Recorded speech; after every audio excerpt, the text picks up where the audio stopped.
KGF movie trailer release ఎప్పుడు, cinema release ఎప్పుడు, ఆ ట్రైలర్లో సినిమా హీరో చెప్పిన డైలాగ్ కూడా మనకు బాగా గుర్తుంటుంది. ఉదాహరణకు రామ్ చరణ్నో లేకపోతే ఎన్టీఆర్నో రాజమౌళినో ఈ కేజీఎఫ్ సినిమా హీరో యష్నో కలిశారనుకోండి,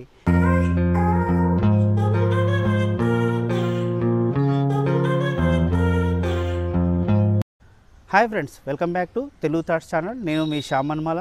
అందరూ బాగున్నారా? ఈరోజు చాలా ఇంపార్టెంట్ సబ్జెక్ట్ గురించి మనం చర్చించబోతున్నాం ఫ్రెండ్స్. అది మతిమరుపు. మనలో 99% మంది, ఆ మాటకు వస్తే ఏజ్ గ్యాప్ లేదు, ఆడమగ భేదం లేదు, ఆల్మోస్ట్ అందరూ కూడా ఈ మతిమరుపు అనే సమస్యతో ఎప్పుడో ఒకప్పుడు బాధపడుతూనే ఉంటారు. మరి మతిమరుపు సమస్యను అధిగమించడం ఎలా? చాలా ఈజీ టెక్నిక్స్తో మతిమరుపును మర్చిపోవచ్చు మనం. సో వీడియోలోకి వెళ్ళే ముందు, నాకు ఇప్పటికే 16,000కు పైగా వ్యూస్తో నన్ను ఆదరిస్తున్నందుకు చాలా థ్యాంక్స్ ఫ్రెండ్స్. ఇలాగే నన్ను ఆదరిస్తూ ఉండండి. దయచేసి ఇప్పటి వరకు నా వీడియోస్ ఎవరైనా చూడకపోయి ఉంటే ఇక్కడ ఐ బటన్లో దానికి సంబంధించిన లింక్ ఇస్తున్నాను. వీడియోస్ చూడండి, లైక్స్ చేయండి, సబ్స్క్రైబ్ చేసుకోండి. అదేవిధంగా పక్కనున్న బెల్ ఐకాన్ను కొట్టడం మర్చిపోకండి. దాంట్లో ఆల్ను సెలెక్ట్ చేసుకోవడం కూడా మర్చిపోకండి. ఓకేనా ఫ్రెండ్స్? ఇక వీడియోలోకి వెళ్ళిపోదాం.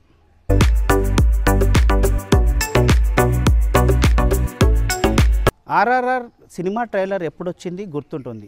ఆర్ఆర్ఆర్ మూవీ రిలీజ్ ఎప్పుడయింది గుర్తుంటుంది. ఇప్పుడు రాబోయే కేజీఎఫ్ మూవీ ట్రైలర్ రిలీజ్ ఎప్పుడు, సినిమా రిలీజ్ ఎప్పుడు, ఆ ట్రైలర్లో సినిమా హీరో చెప్పిన డైలాగ్ కూడా మనకు బాగా గుర్తుంటుంది.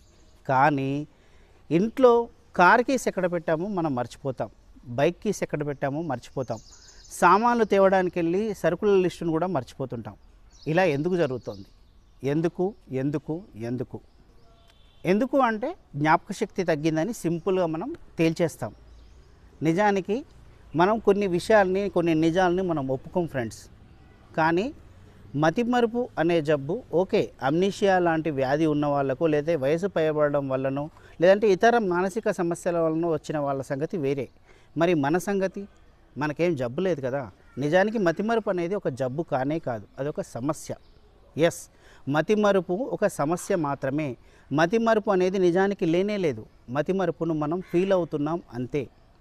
సింపుల్గా చెప్పాలంటే, మనం చూసిందో విన్నదో విషయం గురించో, లేదంటే ఒక వస్తువునో ఒక మనిషినో మర్చిపోయామంటే 90% కారణం ఆ వస్తువుపైనో, ఆ విషయంపైనో, ఆ మనిషిపైనో శ్రద్ధ లేకపోవడము, శ్రద్ధ చూపించకపోవడము కారణమవుతుంది. అదే మన మతిమరుపుకు కారణమవుతుంది. ఉదాహరణకు ఒక వస్తువు ఖరీదైందో అరుదైందో అనుకోండి, ఆ వస్తువును మనం మర్చిపోలేం. లేదు, ఒక మనిషి మనం చాలా ఇష్టపడే వ్యక్తో, లేదంటే అతనంటే మనకు భయం ఉండడమో, లేదంటే గౌరవం ఉండడం వల్లనో అనుకోండి, ఆ మనిషిని కూడా మనం మర్చిపోలేం. ఉదాహరణకు మీరు ఒక సాధారణమైన వ్యక్తిని ఎప్పుడో కలిశారు. మళ్ళీ కలిసినప్పుడు ఆ కనీసం ఆ కలిసిన మనిషి పేరు కాదు, ఆ ఫేస్ కూడా మనకు గుర్తుండదు. అదే మీరు సెలబ్రిటీని, ఉదాహరణకు రామ్ చరణ్నో లేకపోతే ఎన్టీఆర్నో రాజమౌళినో ఈ కేజీఎఫ్ సినిమా హీరో యష్నో కలిశారనుకోండి, మీరు వారిని మర్చిపోయే ప్రసక్తే లేదు. వారిని ఎప్పుడు, ఏ సందర్భంలో, ఏ టైంలో, ఎక్కడ కలిశారన్న విషయము మీకు ఖచ్చితంగా గుర్తుండే ఉంటుంది. ఎందుకంటే మీరు సాధారణ మనిషికి అంత ఇంపార్టెన్స్ ఇవ్వలేదు కాబట్టి అతను మీకు గుర్తుండే అవకాశం లేదు.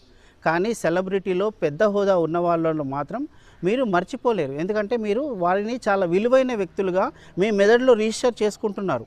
మీరు ఒక ఇంపార్టెంట్ పర్సన్గా వాళ్ళని ఎప్పుడైతే మెదడుకు మీరు కమాండ్ పంపిస్తున్నారో వారిని మీరు మర్చిపోయే అవకాశం లేదు. సో ఇక్కడ మీకు కారణం అర్థమయ్యే ఉంటుంది. మన ఫీలింగే మన మతిమరుపు కారణమవుతుంది. ఉదాహరణకు మీరు నిన్న మొన్న మనం ఏం తిన్నాం, ఎక్కడ తిరిగాం బహుశా మర్చిపోయి ఉంటారు.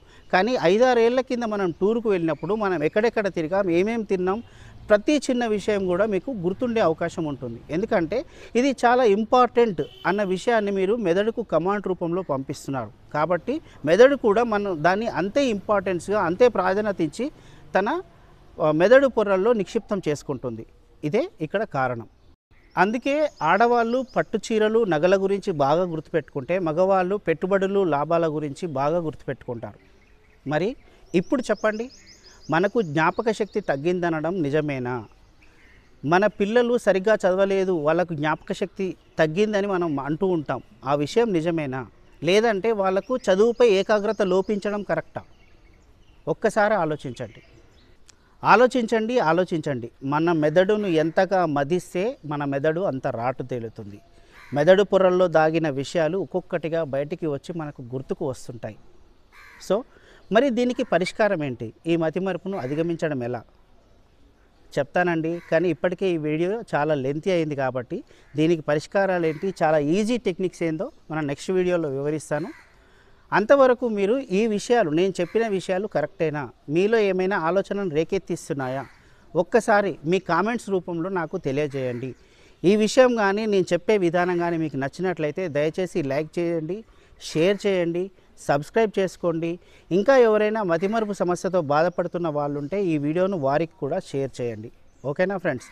ఓకే, ఇక లైక్, షేరు, సబ్స్క్రైబ్ అదేవిధంగా మీ కామెంట్స్ రూపంలో తెలియజేస్తారని కూడా నేను ఆశిస్తున్నాను ఫ్రెండ్స్. ఈ వీడియో ఇంతే ఫ్రెండ్స్, ఇక ఉంటాను. సైనింగ్ ఆఫ్ మీ శ్యామ్ అనుమాల. హాయ్ ఫ్రెండ్స్, నా వీడియోలు కనుక మీకు నచ్చినట్లయితే లైక్ చేయండి, షేర్ చేయండి, సబ్స్క్రైబ్ చేయండి. పక్కనే ఉన్న బెల్ ఐకాన్ క్లిక్ చేసి ఆల్ను నొక్కడం మర్చిపోకండి. అదేవిధంగా కామెంట్స్ కూడా తప్పనిసరిగా పెట్టండి.